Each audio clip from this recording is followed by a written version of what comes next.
Outlaw Radio. Crime Stories.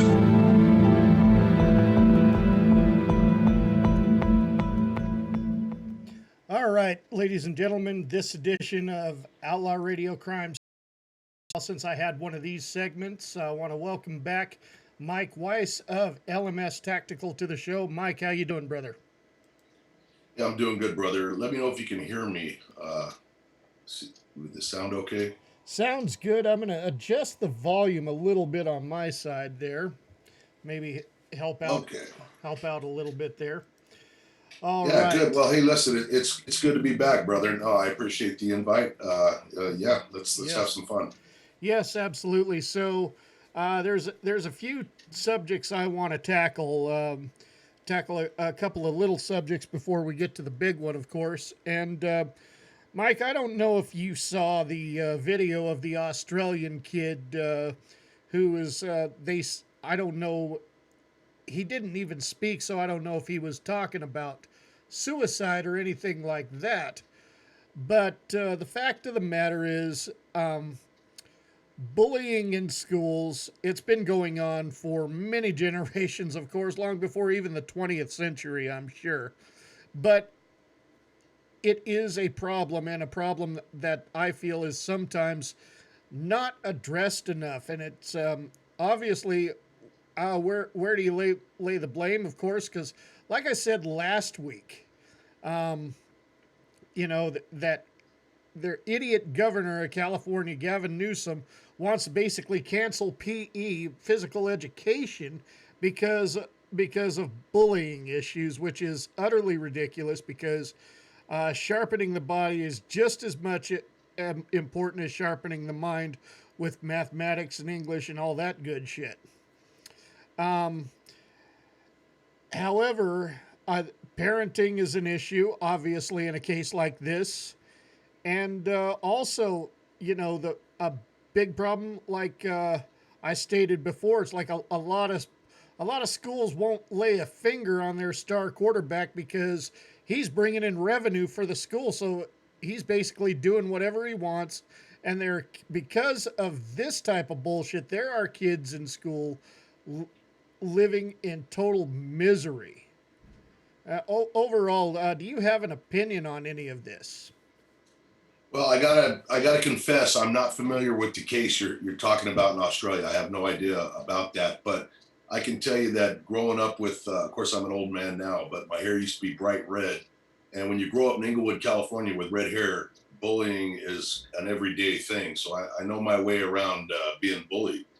I think there's a lot of dynamics that go along with the subject. I mean, it was always bad, and I'm sure it's always existed.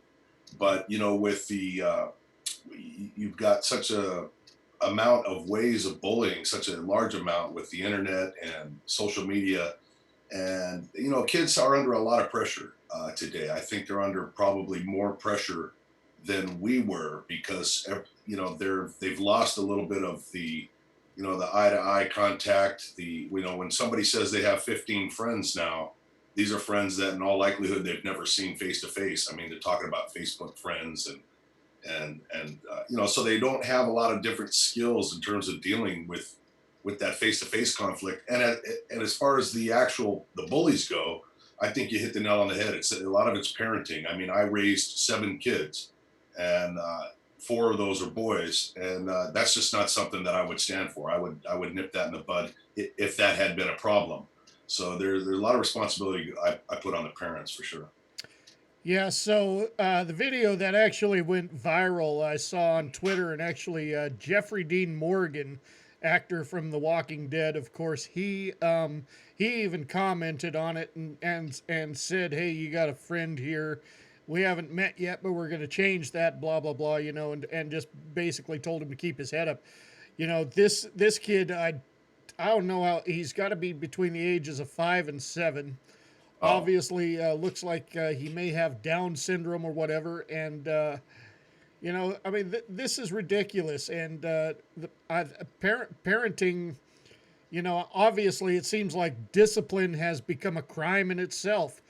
You take a toddler for example. You you tell him no, and it's verbal abuse. Right. he sticks his finger in the electrical socket and it's neglect. So it's like Child Protective Services have set up this lose-lose situation that Yeah, they, that's yeah, that you actually that's a real topic in and of itself, brother. You hit the nail on the head. I mean, look, my mother used to beat me with weapons, man. Now that might have been an extreme. I mean, by today's standards, my mother would have been locked up and we would have been taken out of the home. But you're absolutely right. You can go on the internet and you see kids, making selfie videos while they're calling their mothers bitches and flipping them off, and hey, fuck you, do it yourself. That's the kind of thing that people our age, we can't even conceive that type of behavior. But you're right. If the parents were to start slapping that ass, next thing you know, they'd be in court. yeah, exactly. Mike, I thought I was a big man at the age of 5, and I looked my dad in the eye and I said, "Fuck you, Dad." He, Once. and he was calm. He was just calm and collective. He reached into his pocket, handed me his little pocket knife, and told me to go out back and go pick out a willow switch. Yeah. And of course, I pick out one of those little flimsy ones, thinking it's not going to hurt. So, Yeah. Yeah. My mom's favorite was Hot Wheel tracks. oh yeah. But back in my day, back in your day, there was a zero tolerance for this, and yeah, I mean, kids have always misbehaved, but Yeah. not to the level where they're at now. Well, also in the neighborhood when we were growing up, you'll remember that other people's parents had absolute authority to get on our ass if we were screwing up in their yard. I mean, Hmm. they'd grab you by the ear and pull you across the yard and tell you to get out of their yard, or they'd go drag you to your mother. Man, if you touch somebody's kid today, you'd probably be arrested. Yeah. I mean, that's the way it was. I mean, basically, if I if my neighbors had permission from my parents to whoop my ass, and then they could bring me Sure. home, and then I'd get another whooping from them. Yeah, exactly. But So I was this kid injured, or I'm assuming he was hit, or I I don't did know I'll if he check it was. out. I'm not sure if he was physically bullied. He looks like he has Down syndrome or some kind of disability. And you can tell he's just completely miserable, and the mother is just basically narrating what's going on. And you know, obviously there's got to be some kind of happy medium. I mean, my teacher was allowed to whoop my ass just like the neighbor was. I Oh just yeah. explained, but it's like now they can't even do anything. It's where okay, so where's neglect when a kid's getting when a kid's getting bullied on the playground? Yeah, and what kind of adults are the bulliers? What kind of adults are they going to make? And you end up with a future society full of criminals, and then of course the victims have all kinds of issues and self-esteem issues, suicidal tendencies. It's just Columbine. yeah, absolutely. I mean, there's no. You take Columbine as a perfect example. I mean, there's absolutely no excuse for their despicable acts. But Yes, if sir. something was done prior to the people that were picking on these kids, that incident may have never happened. Well, it's consequences, and all throughout life there has to be consequences, whether we're talking about young kids or adults. And once you start removing those consequences, it's not a surprise that we see what we see. Yes, yes, indeed. Anyway, we're going to move on to our next subject, and I mentioned The Walking Dead, and there's a quote. Remember last time we talked, Mike? I was talking about how fictional stories can have some something meaningful to them that relates to society in real life. Yeah. And we're looking at what's happening in South Africa now. There is a phrase from The Walking Dead, uh, of course, from the character Rick Grimes, and that is making it today. Do you think you can really do that without getting blood on your hands? Right. And I watched the video you recently posted, and basically what your message was, it's time to ante up, put up or shut up, because a fight's coming and you better be ready. Yeah, absolutely, brother. I mean, the fight is actually there. It's just one-sided right now, and there's a lot of reasons for that. And for anybody listening that's not aware of what's going on in South Africa, by all means, please research it. You can, Billy's got information on it. You can check out my channel at LMS Tactical. I've got videos on it. It's horrific, and the thing is the white minority of South Africa is between a rock and a hard space, but I don't think that's an excuse anymore. I think it's time now to disregard the quote unquote laws. I mean, some of them will tell you, hey, we can't defend ourselves. If we shoot somebody that's coming in to slaughter my family, then we go to jail. My response to that is when the people in charge of a country are racist, xenophobics, and they're endorsing, and in many cases, assisting in the genocide, the slow genocide and murder of a certain race of people, the laws are not valid laws. I mean, you have to answer to the laws of God if you believe, and if not, then the laws of decent societies and humanity. And there is no law that would be like, look, Hitler enforced and enacted laws. That didn't make them right. I mean, if the United Nations was to send troops down my street to take my weapons, I don't recognize that kind of law. And, obviously I'm a law enforcement guy, retired law enforcement officer, but I'll tell you what, man, what's happening in South Africa, it's beyond being politically correct. It's beyond caring what the rest of the international community thinks of you. Some of them are afraid that they're going to be looked down on, that they're going to be seen as the aggressors if they push back. But now, as you know, we're talking about a mother and a little daughter being burned to death. And I've seen the video, you've seen the video. Here this poor mother ends up dying. Now she wasn't white, but she was in South Africa. They refer to them as coloreds. They're a lighter skinned group of indigenous Africans, and Yes. they're just as marginalized as the whites. I mean, in South Africa, it's tribal, it's xenophobic. If they're not slaughtering people from Zimbabwe, they're killing the colors. And now they've dropped this threat via the newspaper that they're going to burn 5 white students. And that right there, just the threat itself, that's the red line as far as I'm concerned. Now you need to start bringing it to them. Yes, yes. I mean, the black on black violence is bad enough in itself right there too. Yes. I mean, you got to think about it too. When really the silent majority in South Africa is actually black people who are law-abiding, God-fearing citizens. Right. That's the silent majority of South Africa. They want apartheid laws back. They may not fully agree with everything, but they were safer during the apartheid era. Yeah. Yeah. If a black person wants some kind of so-called racial segregation era back, it's got to tell you something. Well, I mean, look, let's be honest. Things were, no matter what you feel about apartheid, people weren't getting burnt in the streets and hacked to death and crucified in their own homes. So that's happening today. And we're talking, the white population is 4.5 million and the blacks are roughly 70 million. So they're, Yes. now, so the minority, and in this case, we're talking about the white South Africans who have been in that country, via their ancestors for, I don't know, 400 years or more. Look, these guys are left without any choice at this point because it's a slow extermination, and the blacks that are silent, the silent majority you speak of, can no longer be silent. And there is a risk. There is a risk for speaking up. There is a risk for pushing back. But as I said in that video, and I've said this a million times, some things are worth dying for. Yes. There's living and there's surviving. And I don't know of I'm in contact with South Africans all day, every day by the triple digit numbers all day through my WhatsApp and email. And listen, these people, when they say goodnight, they honestly are prepared in some way to meet their death, a violent death before the sun rises. And that's bullshit.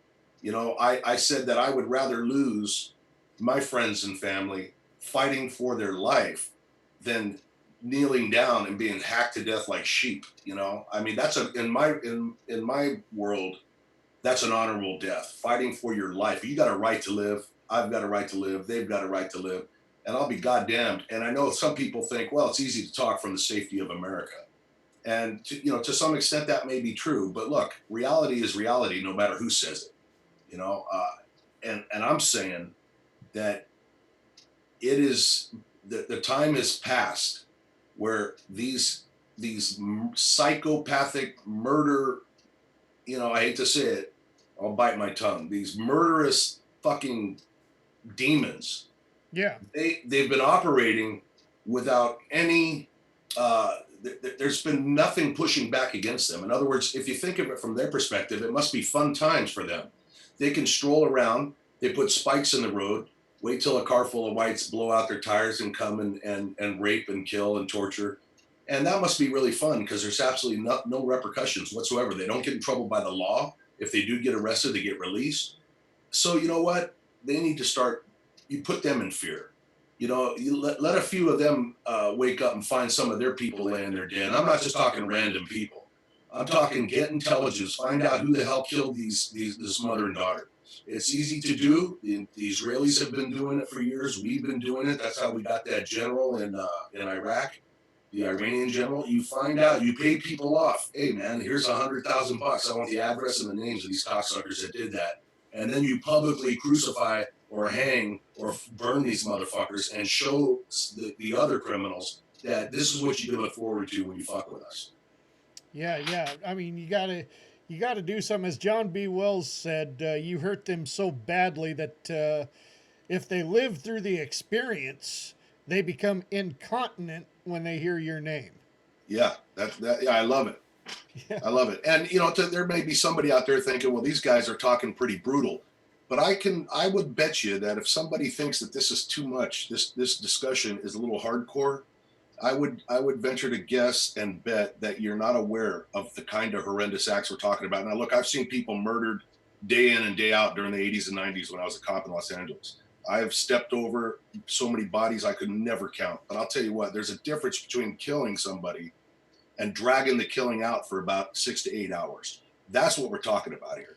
And, by the time these people get killed, it's the best part of their day because they just went through some shit that you would not believe, having their kneecaps drilled, eyelids cut off, on and on. I could tell you things. And Bill, I know you're aware of it, Billy. But sodomized with a broken wine bottle is one of their favorite things. 2 and 3 month old babies raped by 6 guys till the baby dies. I mean, and this is not something that we're hearing about. We've got absolute evidence of this. I get sent evidence, videos, photographs all the time from people who take great risk because they would be in great trouble.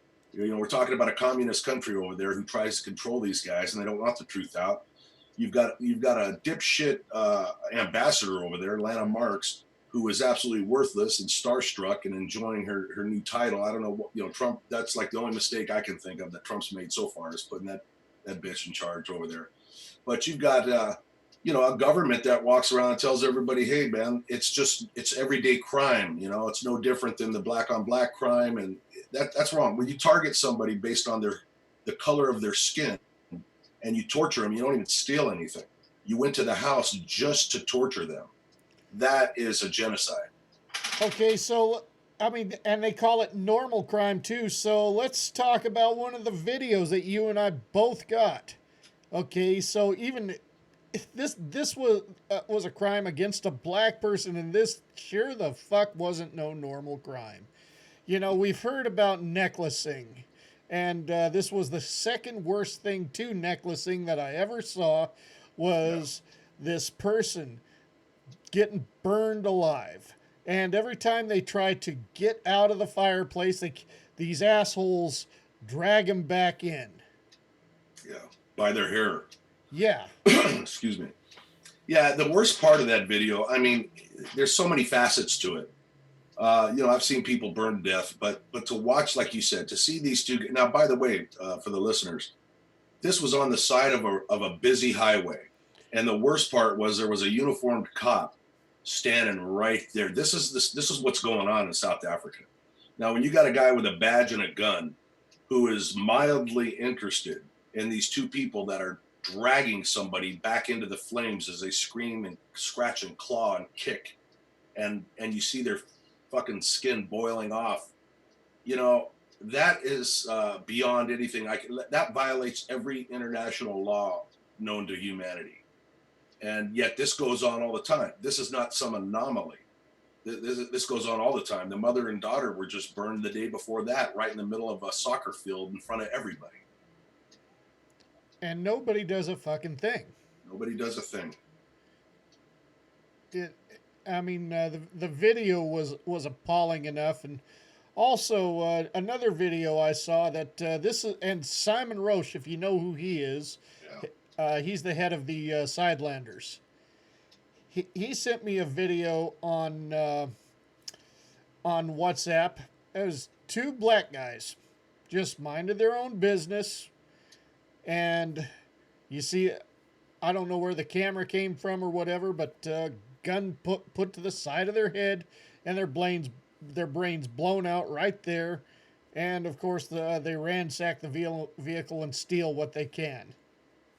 Yeah, that, and you've got these cash in transit, which is their version of our armored transport. So in South Africa, these guys, and I've asked the question before, like an idiot. I'm like, why would anybody do that job? But you got to remember, it's almost impossible for people to get jobs over there, especially if you're white. They have a law over there where you can't hire, any company has to have only 7% of a white employment force, just 7% out of the entire company, no matter how big or small, and no matter what the qualifications are. So to get a job, and these guys driving these armored vehicles, they are getting massacred daily. They're getting blown up. They're getting shot. I've got so many videos of that. It's pathetic. And this goes on and on and on. And what's interesting is going back to the burnings. If something like that were to happen in the United States, that would be front page news for 6 months. That somebody did that right in broad daylight or right in the middle of a crowd of people. But we haven't heard about that on the news. None of this gets to the media, and that's not an accident. That is a design, man, because the powers that control this liberal bullshit media, they do not want us to know that there are a small group of white people being systematically destroyed in the most brutal way, because it goes against the political narrative of this communist crap that they're trying to stuff down our throat, that everybody's equal and men can be women and we can all be whatever we want. And if a white person gets fucked over, he probably deserves it because his ancestors must have done something. I mean, we're talking about human beings here, man. Yeah, And regardless of it color. doesn't matter if they're white or black. I don't give a shit what color they are. I said on that video, you could put me, I mean, I have a temper, man. I got Irish blood in me. And there are people in the world that I hate. And I know what real hate is. But honestly, you could put me in a room with Adolf Hitler and a can of gasoline and a book of matches, and I wouldn't do that to him. I might beat him to death and I might break his neck, but to burn somebody, that takes a kind of evil. These guys do this shit and then they go home to their families and eat dinner and, excuse me, can you pass the salt? As if it's nothing because it's so commonplace. We talk about too what the mainstream media addresses, especially here in the U.S. And I recently found this out. It was all over the news, of course, when Fidel Castro died. May he burn in hell. I don't give a shit. He was a piece of shit, and I know a lawyer in Las Vegas. And they're about as left wing as you can get. Trump haters, Obama supporters, whatever. And they came here. Their father came here from Cuba, fought against Fidel Castro, and they celebrated the day that Fidel Castro died. So this is coming from people who are liberals that Yes. don't give a shit about Fidel Castro. Right. But what I'm getting at here, it was definitely all over the news. Delirious Malema put out a big tribute, an hour-long tribute to Fidel Castro that was on every channel in South Africa.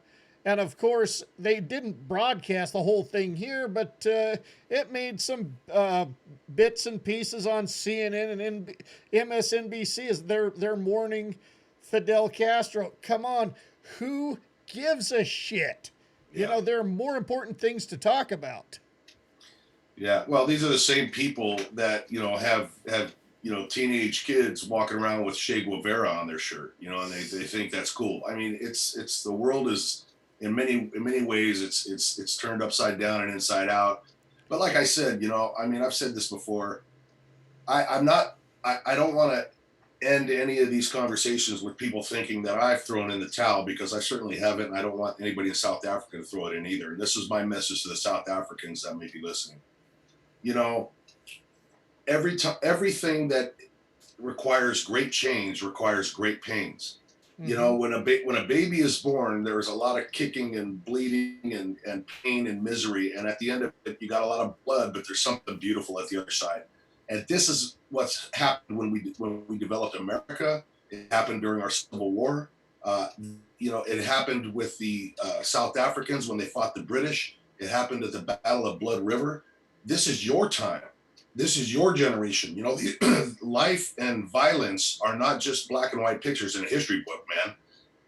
Every generation has had its time to be tested, and this is your time. And you can't sit around and be apathetic and feel like woe is me. And I get people saying, well, it's the United States' fault. They're the ones that pushed us into getting rid of. Hey, I don't give a shit whose fault it was. That is counterproductive. We need to look at solutions, and the solution right now is survival. I wouldn't have my kids in school if I was a white person in South Africa, because A, you're not going to be able to get a job. Your education is not going to be worth shit over there because of the quality of the lack of teaching over there. Right now, it's survival. You pull your people in, you come up with defensive and offensive plans, you get with like minded people, you start thinking like military. You're at war, whether you accept it or not. Yes. And another quote from a fictional story that you may very well agree with. One of my favorite movies as a kid, The Never Ending Story. One of those gnomes said, "It's to hurt if it's to heal." Wow. Yeah, I do remember that. That was my kids love that movie. Yeah, but that if that quote definitely makes a lot of sense. It It's sure does. Yeah, yeah, that's that very apropos, man. I mean, it's sometimes you gotta break a few eggs to make an omelet. You yeah, know, exactly, exactly. So I I think can you imagine this, Mike? If you take that silent majority in South Africa that I'm talking about, the decent black people, if they finally said, "Fuck it, we don't care if they come after us and they're going to try to necklace us." In fact, if they try to necklace us, we're going to give them a little bit of give a little surprise for them too.